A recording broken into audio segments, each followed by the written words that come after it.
ঈদের বাকি আছে আর 2-3 দিন। বিবি একদিন বলে, খলিফাতুল মুসলিমিন, সামনে ঈদের আনন্দ, আমাদের বাজার রাখবে না?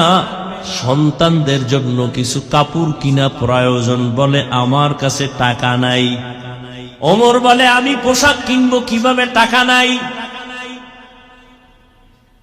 এবার বিবি বুদ্ধি দেয়, আপনি অর্থ মন্ত্রণালয়ের যে জিম্মাদার আছে, দায়িত্ব আছে, তাকে চিঠি লেখেন আর বলে দেন 1 মাসের অগ্রিম টাকা দিয়ে দিতে। 1 মাস অগ্রিম বেতন। ওমর চিঠি লিখলেন, বাহককে বললেন, যাও, আবু ওবায়দা ইবনুল জাররাহ অর্থ মন্ত্রণালয়ের দায়িত্বে আছে, যাও আমার চিঠি দাও।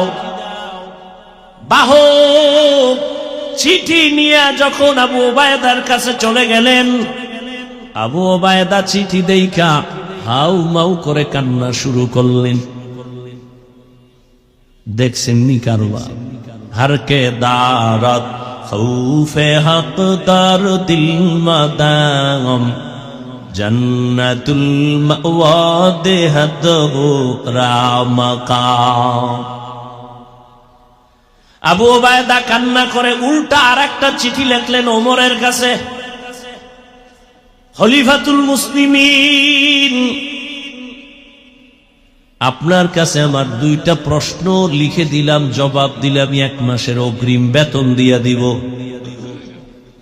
আপনি অর্ডার দিলে তো সব দিয়া দেওয়া উচিত, কিন্তু যেহেতু আল্লাহকে ভয় করি, সে কারণে চিঠি লেখলাম উল্টা 2 প্রশ্নের জবাব দিবেন, 1 মাসের অগ্রিম দিয়ে দিন।